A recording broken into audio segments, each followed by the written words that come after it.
Hey guys, my name is Kendrick and welcome to ENFP Mail. Today I get to interview Joel Beyst. So hey dude, welcome. Hello. Thank you. So Joel, you are an ENTP, but you're not the typical ENTP. What are you? What kind of ENTP are you? So I'm like NEFE. I'm like a jumper. Yeah, And so I don't really fit into like the traditional Myers-Briggs system, which is like caused a lot of, it's been really hard to type myself until I got into OP. And so I'm really thankful for OP actually. and when you got your results back, what did you think, and how did you feel? Okay, to be completely honest, I was like, oh my goodness, that's so cool. I'm so special. And so at first I thought, okay, maybe they typed me wrong because I don't hate it. But Yeah. yeah, So you think they typed it wrong, or you think it was correct?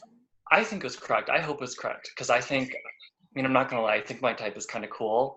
Yeah. Um, but yeah. All right. So the traditional ENTP is like, the person that's kind of like, over gathering information. But then you have consume as third. So that's kind of weird. So how does that, like, does that mean you don't consume as much as other ENTPs, or how does that work? So to gather new information, I'll be honest, I talk to people a lot. Yeah. Like just reading. Okay, like so lately I started to try to read the news to try to I guess grow my consume.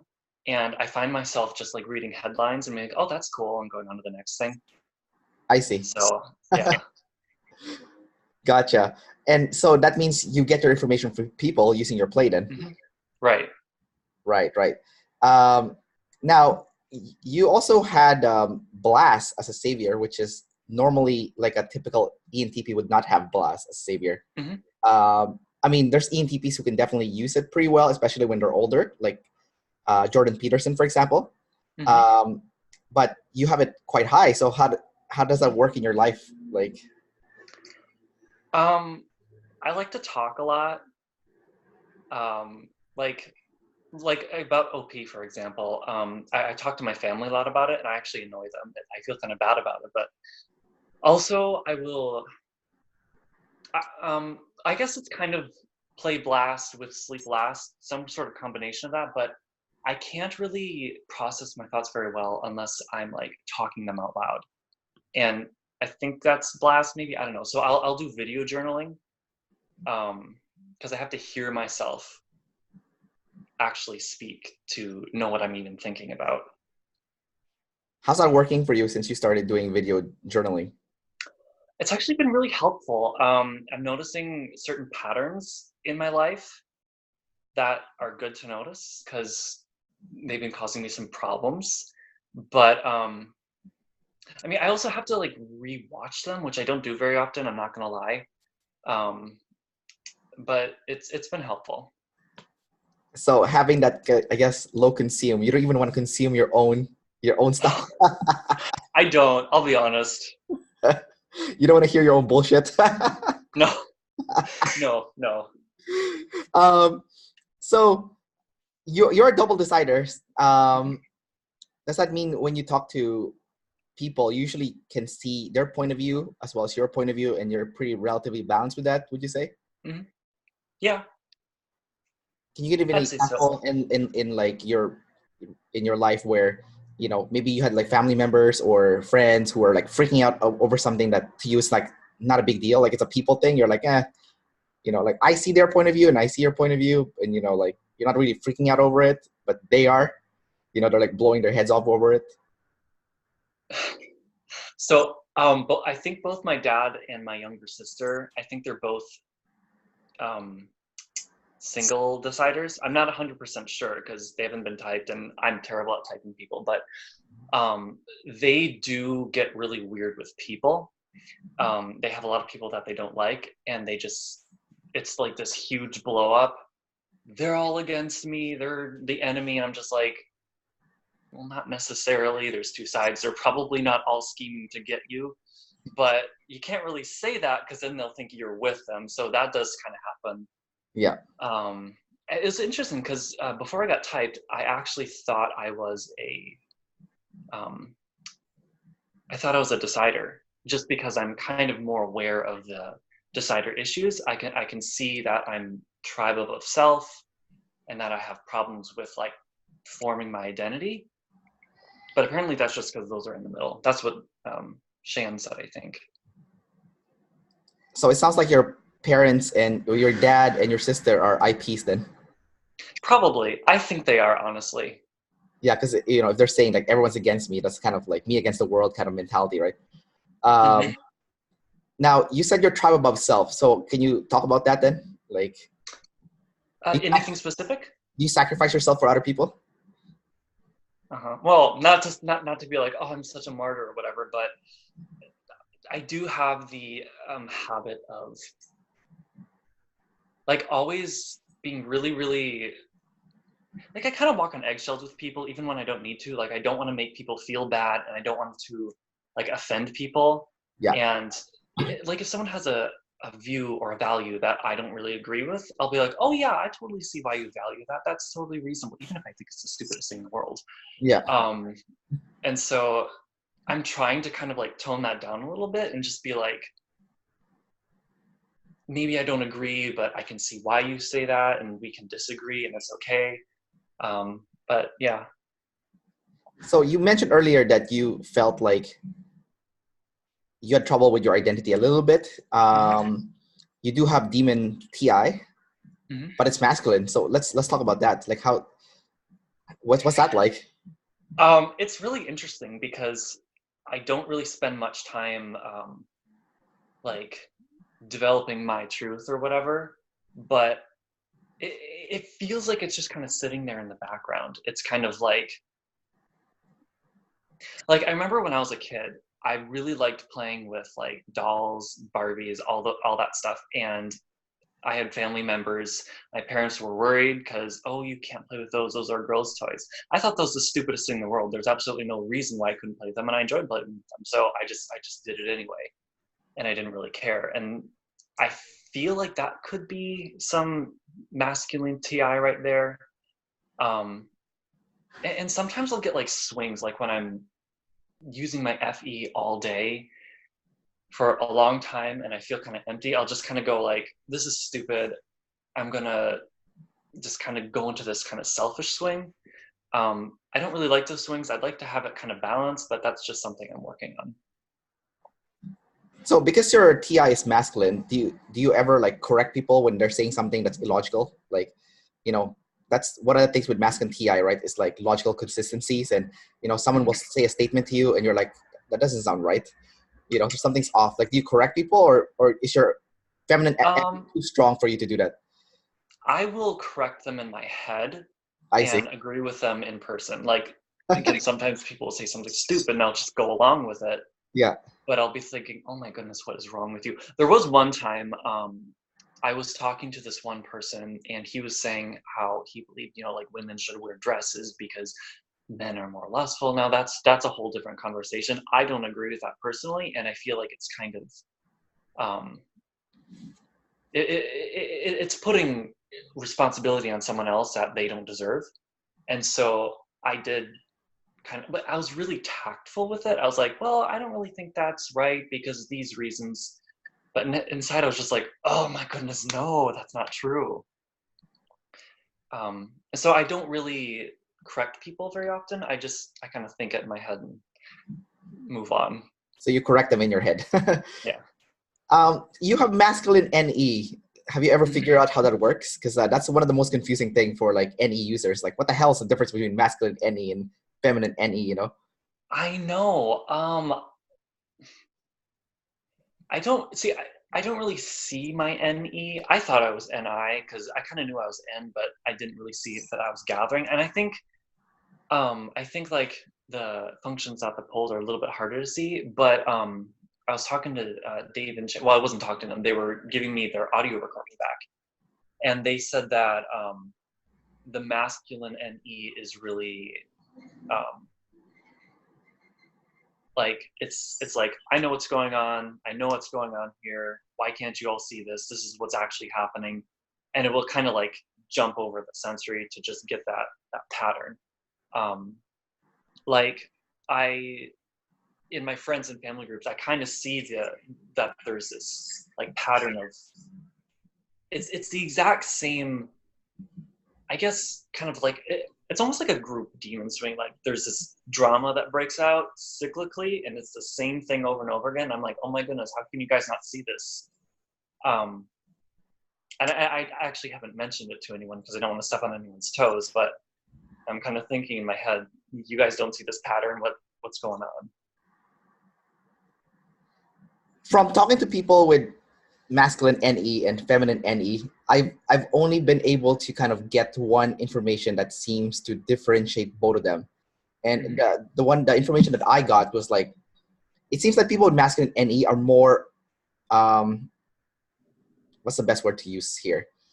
They have a more, like when they make a plan in the future, that plan is almost immovable. Like they will get upset if plans change, while people with feminine NE will kind of be like, oh, okay, plans change. Okay, like they won't try as hard to make that specific plan work. They'll just they'll be okay with switching plans. While the person with masculine NE is like, no, this is the plan. We need to make it work no matter what. Like they're really committed to that plan, you know? Like they're really bought in. Like it's hard for them to switch plans. Like, do you feel like with a masculine NE, like when you make a plan with someone, or even when you make a plan yourself and something changed with a plan, does that like bother you? I've actually seen that in my life. Yes, when that kind of stuff changes, I get really annoyed. I've been trying to go with the flow more often, but I will get annoyed when the plans change or when what I expect doesn't happen. And it's so it feels weird because it's like it should happen this way. Why isn't it? And so then I have to kind of reorient and try to come up with a new plan. Okay, so that sounds like it's kind of accurate. Like based on just everyone I've interviewed with masculine NE, the masculine NE is definitely very, committed to that plan. It's hard for them to switch plans. Oh yeah, yeah, I definitely see that. So even before the interview started, it seems like you were having an SI tidal wave there with with Zoom. So let's talk about your SI then. So SI is your biggest demon, and it's also feminine. So what kind of problems has it caused your life? So I can't remember people's names, which gets really embarrassing. Like I swear, when I started my job, I work at the college I go to school at. I started my job and I didn't know my coworkers' names for like 3 months, and it was so embarrassing. Because like I felt like it was disrespectful, but they all have similar sounding names, like Charlotte, Cheryl, and Sherry, and I couldn't remember it. And so I just was like, "Hey, you." So I definitely have trouble remembering stuff, and just like trying to make routines, I guess, is super hard too. And just kind of stuff like that. I did just learn how to outline my papers though, and that was so helpful. Like I feel like that's like one of the most basic things that students learn is how to outline, but that was so helpful. That like cut down my writing time by like half. I completely relate to you when you said that you forget people's names, because I'm so bad with names too. Like I've been working with people for like a year or two already, and like their names will just disappear from my head. Like I know their names, but I forgot what it is, And I'm like, oh my God, I don't know this person's names. And I have to like take my cell phone and almost write their names in my cell phone, like, or type it, I mean. And then like before I see them, I'm like, okay, what's this person's name? And I bring up my phone. I'm like, oh yeah, right. It's so pathetic. Like that's actually a good idea though. So do you also like forget topics or questions that you ask them, like when you're getting to know someone? Because I do that all the time. It's kind of embarrassing. I lose my thought process all the time. Like I'll have it in my head and it'll disappear. Like I notice it like when I'm interviewing people. Like I always forget the next question I'm going to ask them. I'm like, oh shit, I don't know the next question. So, this damn SI is so annoying. I totally feel that. Yeah. So have you taken any steps to practice that SI to, get better at it so it doesn't cause you any tidal waves? I thought about it. I haven't really implemented anything. Use your N. Use it. So what about discipline? Do you have trouble with discipline? Like forcing yourself to do something that you don't want to do? Hmm. I was in Taekwondo for a little bit, and it's kind of what I was in was kind of a disciplined practice, and I hated it so much.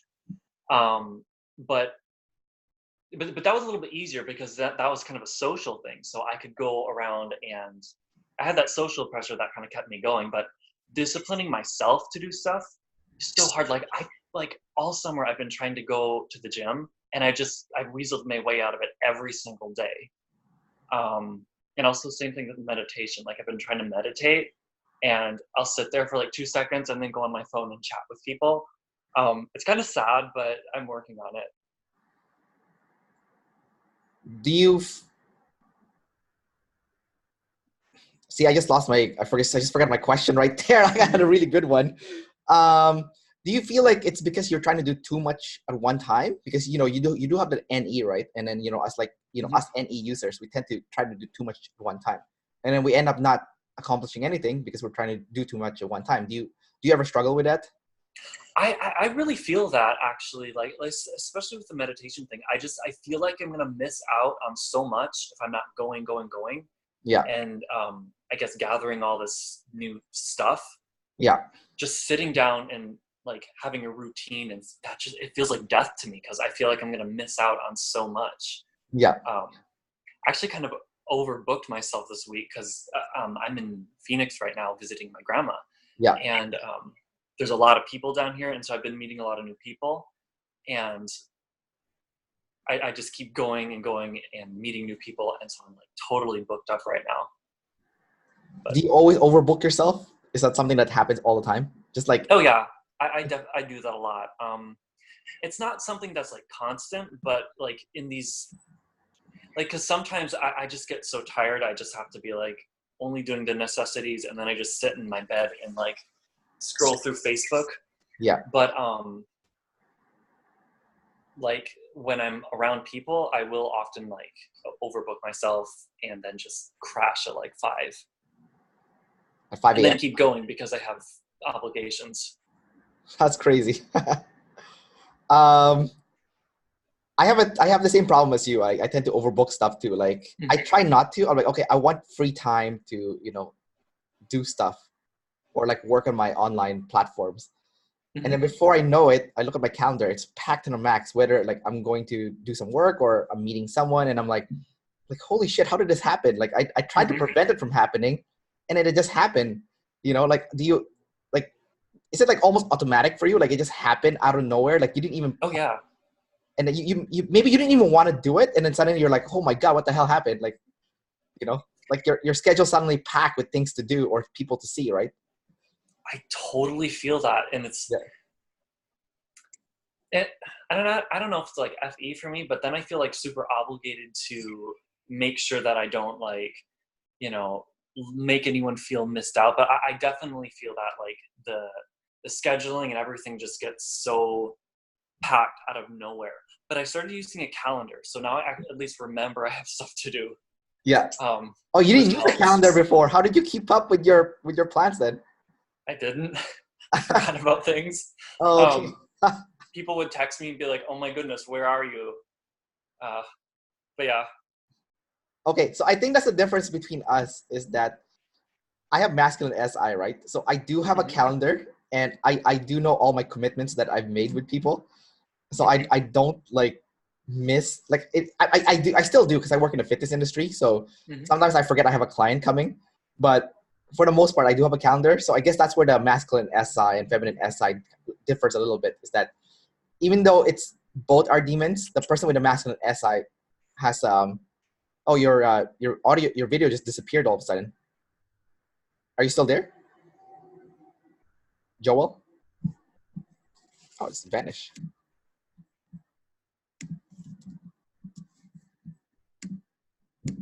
I have to pause this for a second. I'm ready. All right, so we just resumed the interview. I had to put it on pause for a second because Joel just had like a real-time SI tidal wave. So what happened? So I'm on my iPad right now because I don't think my computer has a camera, and Yeah. so I told myself, plug in your iPad so that it doesn't die. And so I plugged it in on the iPad, but I forgot to plug it into the wall. Yeah. And so it died.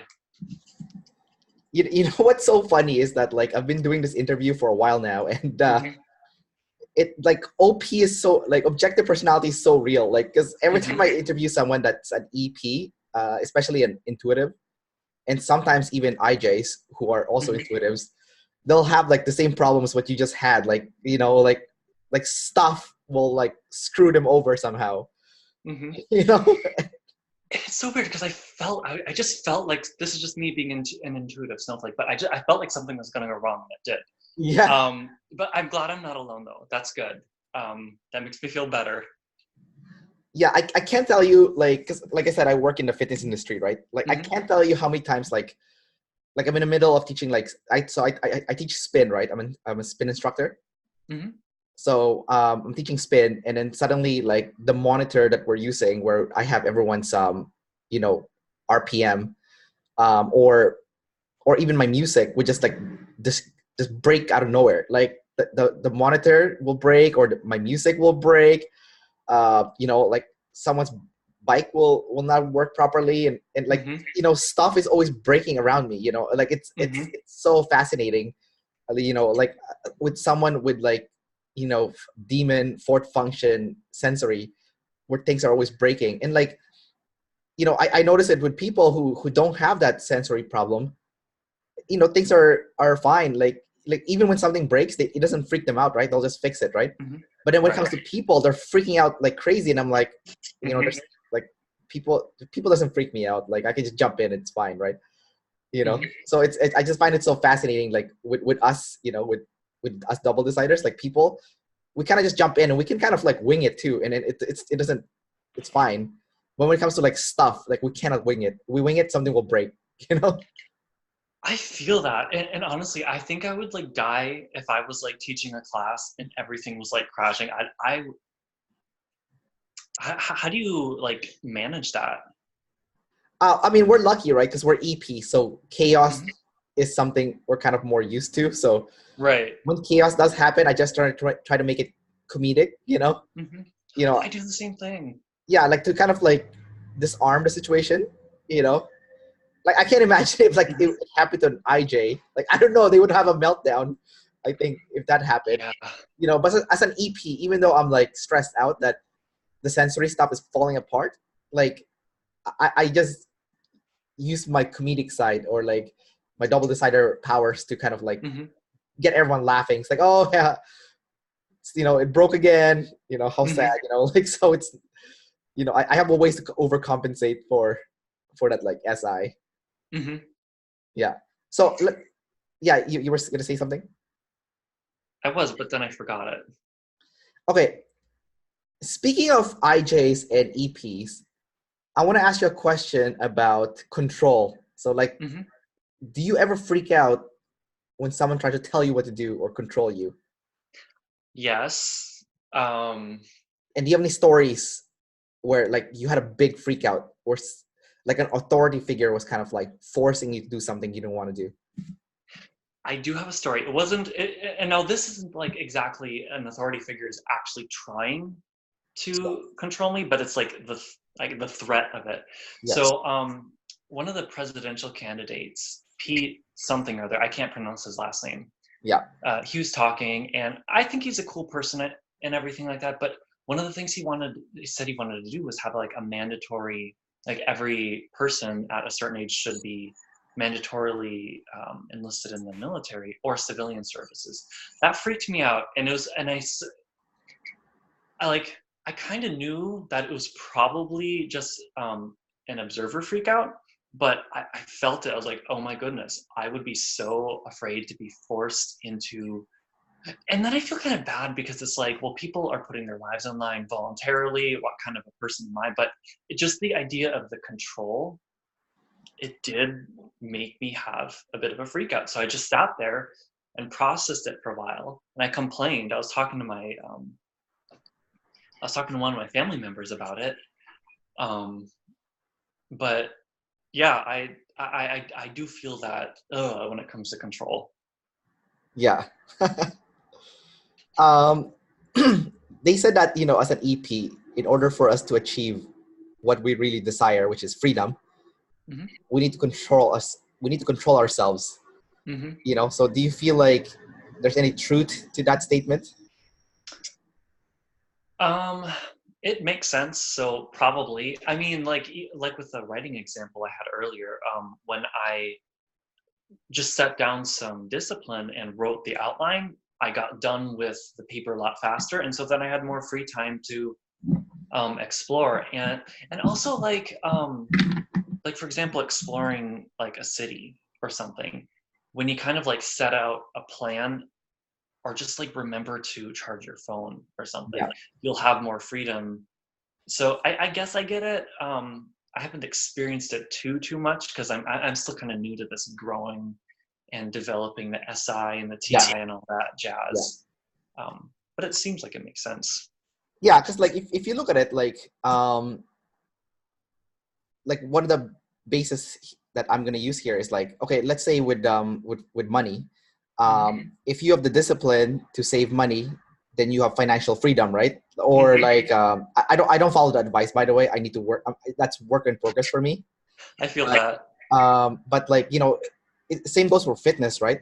If you have the Mm-hmm. discipline to work out, then as you get older, you have the freedom to do the things that you want to do because you're not gonna be Dying. physically trapped, you know, as a result Mm-hmm. of being sedentary, you know. Uh, Right. so that part I'm doing right now. For you, it's Mm-hmm. work in progress, I think. But you're still young, Yeah, so a it doesn't. bit. Yeah, you're still young though, so it doesn't matter. Mm-hmm. But you know, and I think that goes for anything in life. Like you know,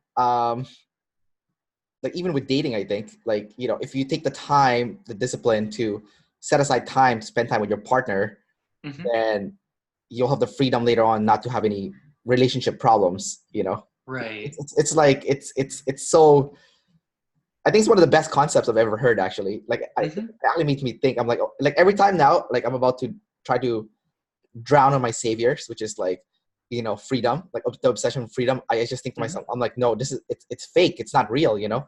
Like the Mm-hmm. more I try to be free, the more I'll actually be trapped. You know, it's such a, Right.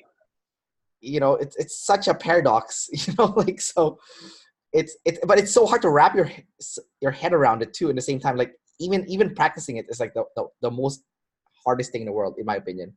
Mm-hmm. You know, like Mm-hmm. I've been in so many times where there's like a crossroads, you know, where I have to make a decision, and the Mm-hmm. right decision means I'm trapping myself in the present moment, but then I get freedom later on. And I can't tell you how many times I lost more than I won. Like Mm-hmm. I always chose like the wrong choice. Like I almost had no control over it. Like, do you feel like you've done that? Like, you know consciously that this is the wrong thing to do, yet you still do it. Yes. Okay. And I think I have an example of that if I Yeah, understand perfect. what you're saying. And okay, so this summer, I didn't plan the summer at all. I was supposed to go work up at a camp, and I didn't bother to look into the camp. I didn't bother to research it. I didn't bother to really ask what I'd be doing. I was just like, oh, okay, cool. That's settled. That's enough planning for now. Yeah, And it turned out that the camp it just wasn't for me. It wasn't paid position. They didn't really have anywhere for me to sleep. And so I was just like, oof, no thanks. And so then all my plan, and this is kind of like with that masculine any planning stuff, like my whole plan just kind of like crumbled for the summer. It was like crap. But then I did kind of, now I'm down in Phoenix, and um, I get to visit a lot of people, so that's fun. But it could have gone in a more disappointing route, in my opinion. gotcha. Um, let's talk about your sexual modalities. Hmm. Um, as someone that's double feminine, do you find yourself being more attracted to double masculine people? Yes, I do, definitely. Do you have any stories or examples of that? Like, Um, well, nothing like too terribly specific, but I have talked to people who are, double masculine, and honestly, they are just attractive to me. Like, I don't really understand why, but it's kind of like they're like, I've also been around double feminine people, and I don't know, I guess it's kind of like an opposites attract type of thing. Like, I don't really get it so much because some of it, like some of that masculine, like for example, masculine TE or FE can be a little bit like intimidating to me because it's like, it's just pushing out, Yeah. but at the same time, I find it attractive. So I don't know, it feels weird. So I guess the most attractive type for you would be like a double masculine INFJ or something. Mm-hmm. Yeah. Have you met one of those before? Not in person. Not in person. I'm pretty sure I've come across them on like YouTube or stuff like that, but yeah. Gotcha. Um, I think from just observing like kind of the stuff that you've been talking about and stuff, I feel like people with masculine NE and feminine SI actually has it harder than EPs with, masculine SI and feminine NE because, like the N makes you so committed to that future, but then you don't have the S to kind of like move you towards it almost in a proper way because it's so, it's feminine. Like you just don't have that. I guess the discipline is a little bit more lacking, I guess, in a sense. Right. So even though you're so fixated on that future, it's hard to get yourself to that future. Well, like someone with like masculine, feminine NE, like maybe it's more flexible, but at least they have that masculine SI to slowly kind of like turtle speed move their way towards that. Do you find that to be true for yourself or not? I do, honestly, because I have a lot of like ideas of like what I want to do for my life, what I even want to do in the short term, but like the actually taking the steps to get there Yeah. is challenging. Like, I honestly require help. I have to like ask people, okay, how do you do this simple thing? Like, I kind of feel like if you have your dominant function feminine and your fourth function as masculine, it does balance out a little bit more because that last function will be a little bit stronger, I think, or at least more pushy. Yeah. But yeah, I do see that kind of gets a little bit more imbalanced when the fourth function is feminine. Yeah. And are you also visual as a result? Like you're pretty good with like drawing or imagery or graphic design maybe. Sorry, what? Graphic design maybe, something to do with, fashion. I don't know. Like, well, I'm not like totally good with like drawing. I did do a decent painting once, but that's just because I was following a tutorial. I would consider myself a visual thinker, though. I think in pictures quite a bit. And maybe it's just because it's sensory that's fourth. I don't know. Like a lot of my abstract thoughts are kind of visual, if that makes any sense at all. But yeah. It makes perfect sense to me because I don't have visual and I have trouble like visualizing things. Like I almost don't see anything like when people ask me to visualize. Like, and also when I visualize something, I don't have any emotion attached to that vision. Do you feel like when you visualize something, you feel it also? Yeah. I have nothing, like zero. Like I don't feel anything, but I'm so good with music, right? Like when I hear sounds, like that's why I teach spin because I'm very auditory and I'm very in tune with sounds. Like even when I used to live with my mom, like even though I would be in the second floor, I know exactly where in the first floor she was in just based on the footsteps that I hear. Oh, interesting. Like it was. I had I'm very sensitive to sound. Like even like me and my girlfriend sometimes we have like a little bit of an argument because she'll be listening to something and that something that she's listening to I absolutely hate.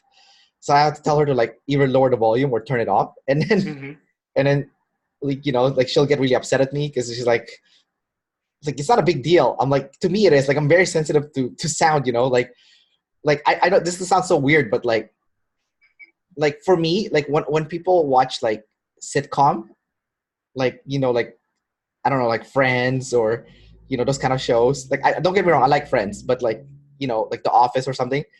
Mm-hmm. Like a part of me, it reminds me of mediocrity, you know. Mm-hmm. And I was like, nope, I don't want to listen to that shit because like it makes me feel like it's brainwashing you to be like to live a mediocre life, you know. You Mm-hmm. know, like I know it's like kind of like a weird way of thinking, but like that's how sensitive my auditory is. So I'm kind of wondering if it's the same for you, but in the visual realm. Like when you see something, it almost like gets stuck in your head like all day. Like you can't stop like looking at it. But then you have feminine sensory also, so maybe that doesn't work. So I don't know, like how does that, like, Um, what's it like for you? that's an interesting question. I haven't thought about it too much, but like I know that I'm like a lot of my thoughts are kind of in this I can see them sort of in my head. When you were talking about like how you can hear people and you kind of know where they are, I would have to like picture what the house looks like to know where they would be. Yeah.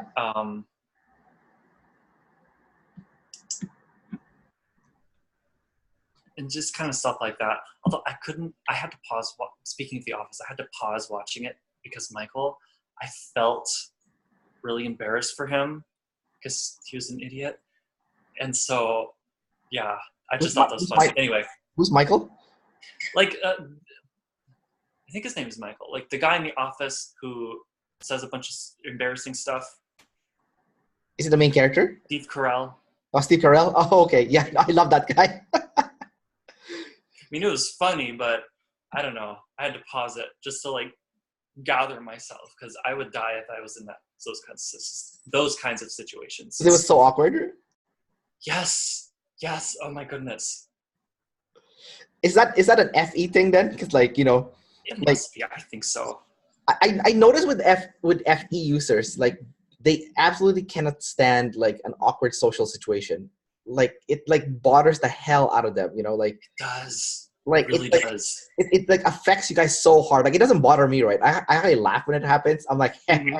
look at this, all the FE people getting pissed off right now, or like getting upset. But like, but like, you know, like for me, it doesn't bother me at all, right? Like when someone's doing like really awkward things, you know. But like, I know it's awkward. I feel like it's Mhm. awkward, but it doesn't affect me because I have FI, right? So like, Right.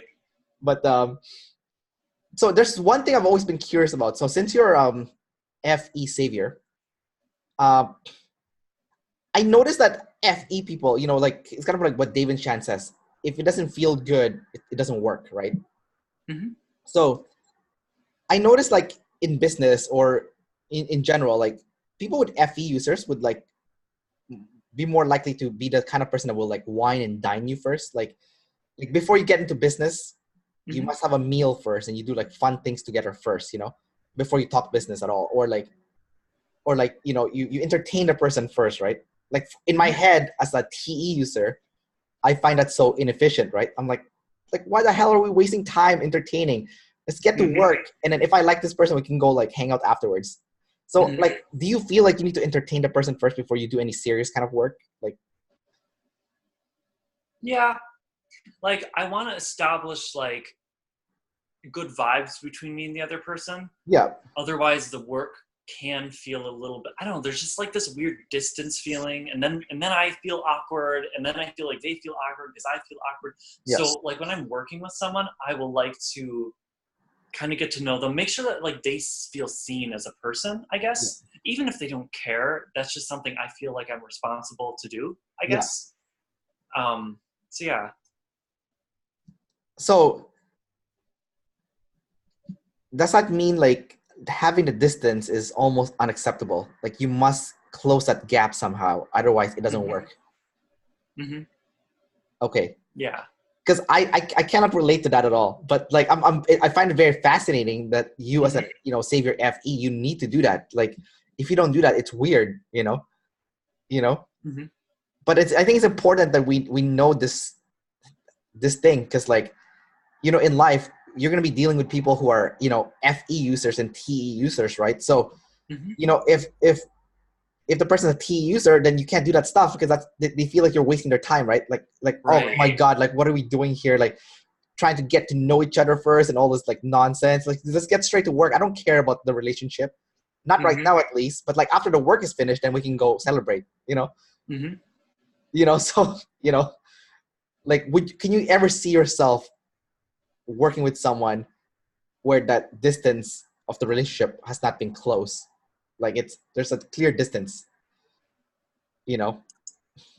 Mhm. And I think is like that is kind of one of the reasons that I like typology in general and OP because it's more real.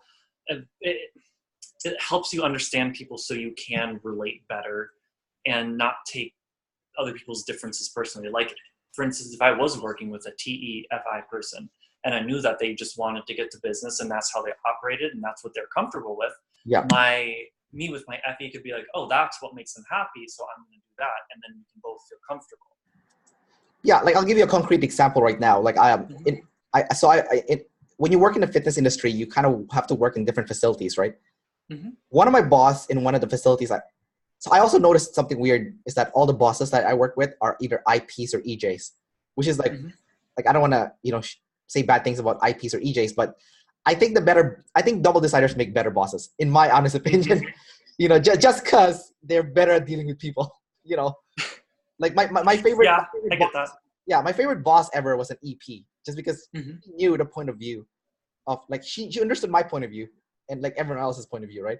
Well, like I find people who are like single decider, they only see one point of view, and then it's like something's off, But anyways, Yeah. to kind of circle back, one of my bosses is an ENTJ, and I just came back from a 3-week holiday, right?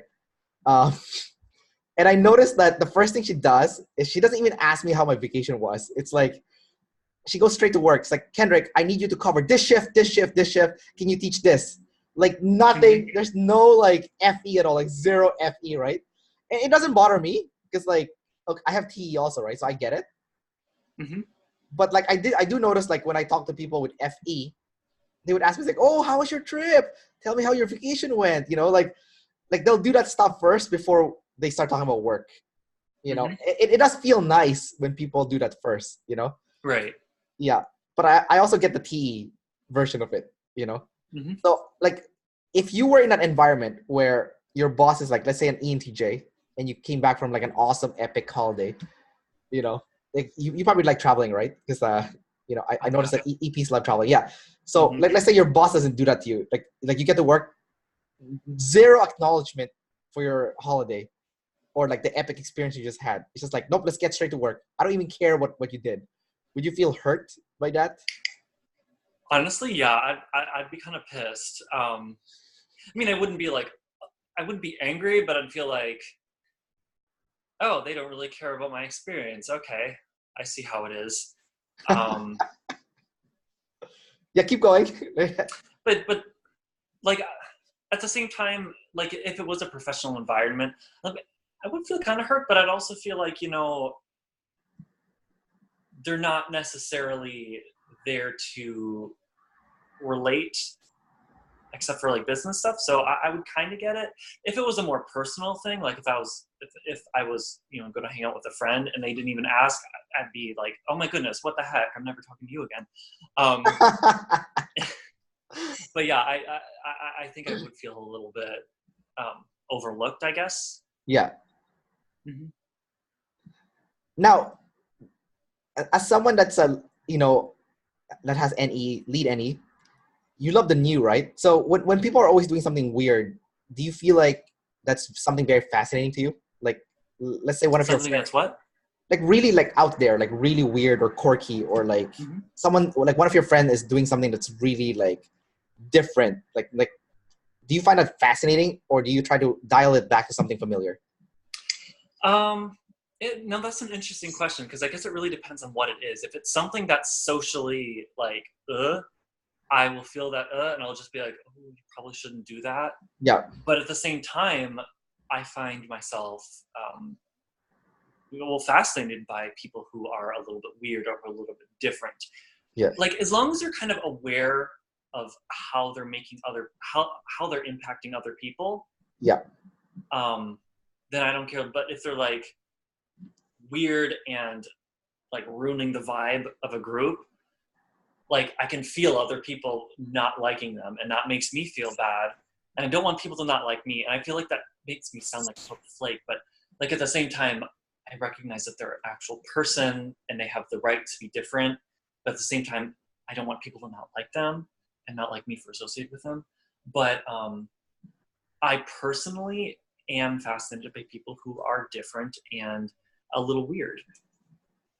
Yeah. So I'll give you an example. So I love traveling, and I'm you guess you could call me an extreme traveler. Like I've been to a lot of weird places, right? So I go to work sometimes, and I'll tell ESFJs, maybe who have lead SI, about my vacation where I went somewhere really weird. You know, like my previous vacation, I just came back from Democratic Republic of Congo, right? Which is like they have Ebola there and all that like stuff, right? So like she could not relate at all. So when the topic of travel came by, she had to dial it back to something familiar, like going to Hawaii or Spain or something, right? Well, like if I were to talk to someone who's more like an EP, and I tell them I went to like a weird place like Congo, they'll be like, "Oh my God, tell me more!" And they're like so fascinated, right? So that's kind of like what I meant. Like, it doesn't have to be travel, right? It could be in any topic. It could be exercise too, right? Like let's say I'm talking about like exercising, like let's say I'm talking about like doing a bench press, right? Or like some kind of exercise that that's something that no one does. Like let's say I'm doing like a one arm chest press on a stability ball. Like people don't really do that, right? Then the person might be like thinking, it's like, oh, okay, I can relate to this person. Let's talk about push-ups then, you know, like, so do you find are you the person that kind of would change the subject to something that's more familiar, or would you be someone that wants to learn more about this new thing? More likely than not, I'd probably want to learn about the new thing. I would, like, if I'm trying to relate with them, I would kind of tie it back to something similar that I've had experience in, so I can kind of connect. Yeah. But those things that are different, they're interesting to me, and I can't really relate with kind of bringing it back to something I'm familiar. Honestly, I feel like that'd be a little bit rude, because it's like this person's doing something that is different, and they obviously must have good reasons for doing it or care about it. And so to say, okay, that's cool, but this thing's familiar, I feel like that'd be a little rude. Yeah, I completely agree with you. I think that is quite rude, because like that's not even the topic you're talking about, and they kind of skip the topic, and then they made it about themselves, you know, like it's kind of like selfish, which is weird, right? Because then you would think EJs are selfless, but actually that's not true at all. Like it's like an IP can be a martyr while an EJ can be selfish, right? Right. I'm going to ask you some rapid fire questions to kind of wrap up our interview here. So okay, I'm going to ask you two extreme questions. So first is, what is your long-term plan, like in your life, like 20 years from now? Oh no. I'm still figuring that out. My long-term plan is I want to be successful in my life, not necessarily like at a high position, but I want to be at a place where I feel good about myself, and I want to cultivate long-lasting, solid relationships in my life. In what career field do you where do you see yourself moving towards? Honestly, I really could see myself going towards some sort of like coaching or something that is giving to others. I mean, I would need, in order to be a coach, I need to have something to coach. So I can't just be like, I'm a coach, just, you know what I mean? Right. But eventually I want to get into something where I am taking from my own experience something that I'm good at and helping others improve their lives with that, if that makes any sense. You know what's very fascinating to me, hearing you say that, is like, as an ENTP jumper, you're technically an NF then, like like you're fascinated in the NF, you know, like, you know, and you know, when you mentioned you want to be a coach, that's very NF like, right? Well, like someone who is an ENTP who has TI as their savior, they're more into sciences then, you know. So I just find that fascinating that you said that. Now I'm gonna go the opposite route here. What is your plan in the next few hours? Okay, in the next few hours, I'm probably gonna eat. I'm gonna hang out with a friend tonight if they don't like bail on me or whatever. So I'm excited about that. Yeah. Well, I've never actually met them before, but we've been talking online. So hopefully they're not like a murderer or something. They'll be behind someone's trunk, the car trunk. Oof. No, thank you. You're I don't visual have too, time right? for that. That would ruin my week. Yeah. But yeah, so honestly, I'm probably just gonna hang out and kind of do nothing till then. I might go shopping with my grandma, pick up some groceries. I don't know. I like shopping. I think it's fun. There's a bunch of like interesting people. Although I don't like shopping with lists. Like I'll have a little bit of a list, just a general what I need. Yeah. But I'll just kind of get what I see. Right. Gotcha. And if the person is an ENTP like you, Mhm. and they're struggling with SI like you are, Mhm. what kind of advice would you say that has worked for you that you think might also work for them, that you can give to that person? So in my limited experience in developing and growing my SI, I would say start with small little disciplines. Definitely write stuff down. And calendars. Absolutely get calendars. That has saved my life. Calendars is the solution then. Yes. Or the first step at least. Calendars. Or the first step at least. Mm-hmm. Yeah. Right. And then do you have any questions for me before we wrap up this interview about something about my type that you might be curious about? So I'm an ENFP, and you know, I have FI and have TE, which you don't have. Maybe you're curious about those, or do you have any other question outside of that you're pondering about? Is your so what's the like feminine masculine of your FI and TE? I have masculine FI and feminine TE. So same as you, I guess. You know, feminine with the tribe and masculine with self. Mm-hmm. Yeah. So when people try to control you, how do you feel? I freak out. Inside, and I get really aggressive too. Like, yeah, I get really aggressive. Like, I actually push back when people try to control me. Like, usually, like I said, I'm pretty submissive to the tribe because I have that feminine TE. So like, whatever the tribe wants to do, I'm like, okay, whatever. But like, the moment they start controlling me, that's when, like, you know, my masculine FI punches them in the face. Like it like let's say it's at a work environment. So usually I don't want to lose my job, right? So I do my best to appease everybody, right? Mm-hmm. But if someone tries to control me, I get to the point where like, I don't care if I lose my job. I'm gonna punch you. I'm gonna push back hard. You know. So that's kind of where what happens. So you kind of relate to that cat energy that Dave and Shane talk about.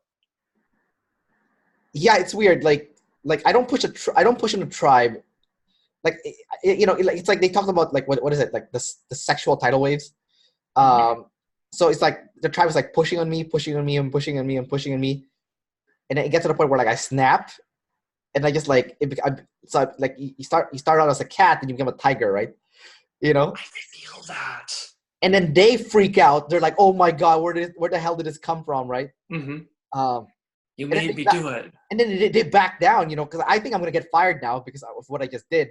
But they actually back down, and I'm like, "Oh my god, like holy shit!" Like I'm like surprised at the conclusion, because my aunt tells me the conclusion is like I'm gonna get let go or I get in a massive shit, right? I didn't realize that the conclusion is like them, like almost like trying to get my forgiveness, you know?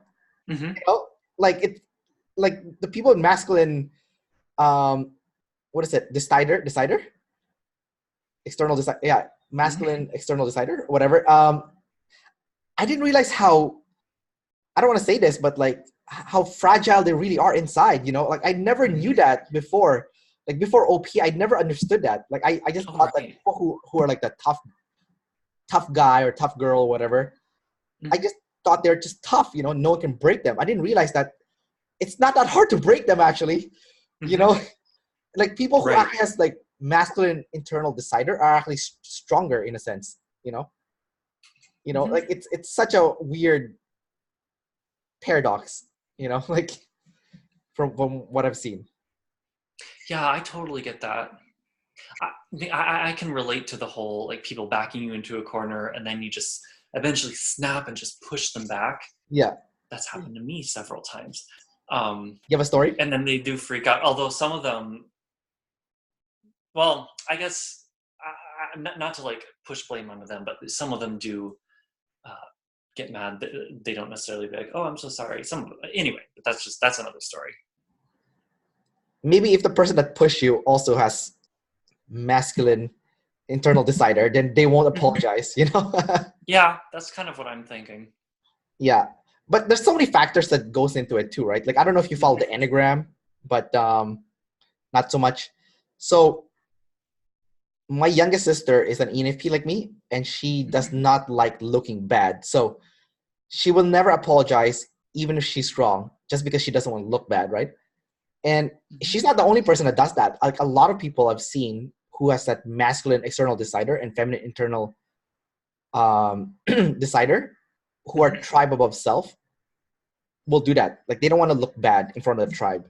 So they'll do everything to make them look like they're in a stronger position when a tribe is involved, So I just find it very fascinating. Like, I'm not saying that's wrong or right. I think that's just like internal programming that everyone has, right? Like, we all have something right.